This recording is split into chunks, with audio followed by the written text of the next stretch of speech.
One of my go-to leadership, sort of people that I would I read and follow quite closely is Simon Sinek. Oh. And there's two philosophies of his that I really subscribe to. One.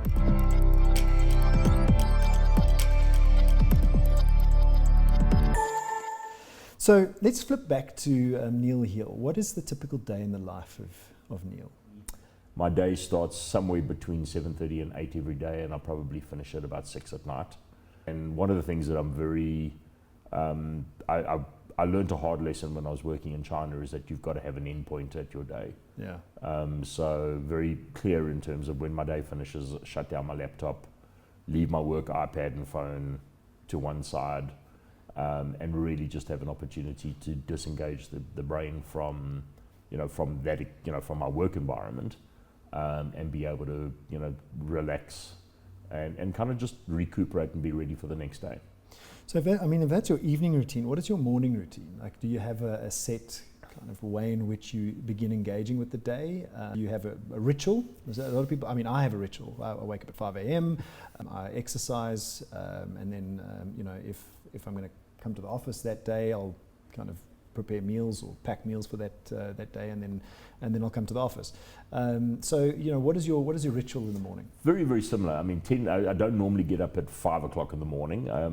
I'm normally up by about 6 o'clock in the morning, and then the day starts in terms of, once again, if I'm going into the office, I'm out of the house by 6:30 to get to the office by 7:15.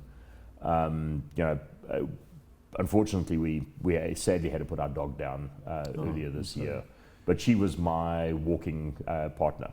So we used to get up every morning and go for a walk on the golf course in the estate that we live in.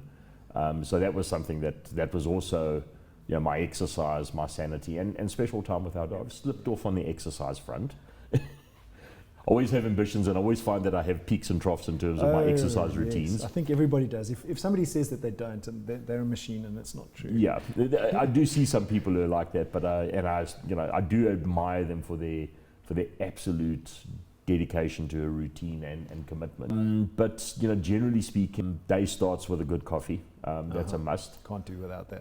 And then if I'm working from home, typically I'll sit and have breakfast whilst quickly scanning what's coming overnight, from various parts of the world within Ford Motor Company. Catch up on the news. Ford is American, so you've got a different time zone there. So we've got time zones. So we report into our offices in Thailand. Okay. So head office, our regional head office is based there. So they've got 5 hours on us. So there's normally quite a few tasks, assignment, emails that are waiting for, and it's really just a quick scan through those, understand what's happening in the day, and then get into the day. And then one of my previous supervisors or bosses that I worked for, who's become a very good friend, he taught me a very, very good lesson with regards to emails. You touch an email once.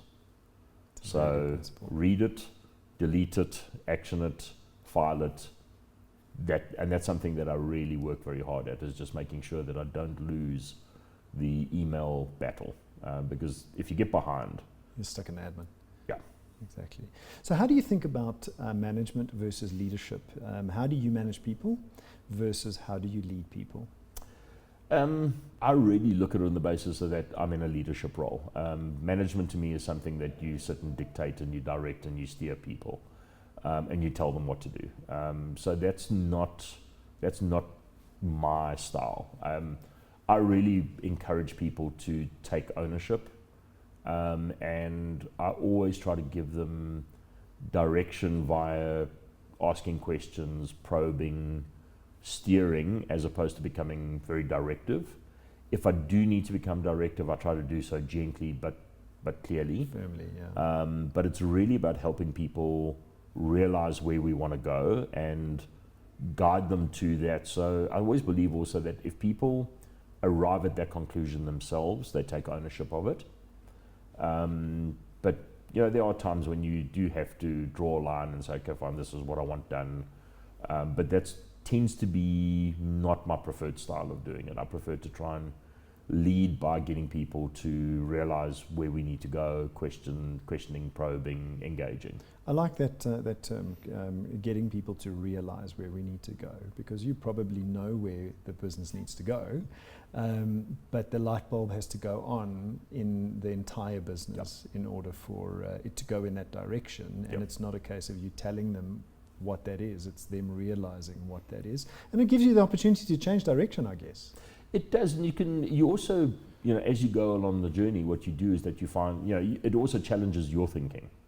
So you get to reevaluate on a continuous basis. And, one of my go-to leadership, sort of people that I would I read and follow quite closely is Simon Sinek. Oh. And, there's two philosophies of his that I really subscribe to. One, the leader always eats last. So, and there it's about, if you're providing an opinion on something, don't go first, go last. Because if I say something and everybody else falls into place. Because they naturally might. Correct. Yes. Versus allowing others to give their opinions and their input first often gives me an opportunity to evaluate what they're saying and assess it from a different perspective. And also different generation. Being in my 50s versus somebody in their 20s, make sure that you're not out of touch with what's happening. And then also another philosophy of his that I do subscribe to very firmly is play the long game. Play the infinite game. Don't play the finite game. Have you read that book? I've read it. Lovely book. I subscribe to that theory 100%. So very finally, Neale, and it's been an absolute treat having you here. What are the top 3 leadership and business lessons you've experienced, good or bad? A